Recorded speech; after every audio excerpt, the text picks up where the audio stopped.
Here's how to install Chess.com as a desktop app on your PC using Microsoft Edge.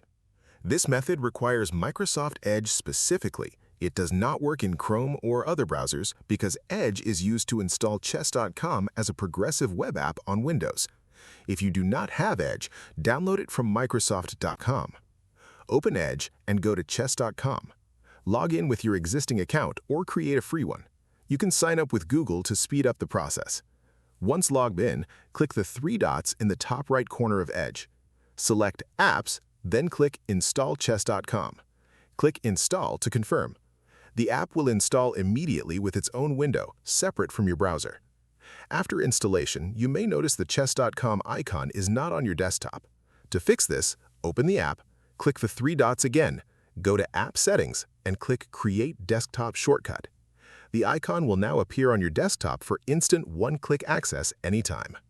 A tip: the installed app version loads faster than opening a browser tab and keeps Chess.com focused without mixing with other tabs, which is better for concentration during matches. If this helped you out, hit that subscribe button for more straight-to-the-point tutorials on Step by Click.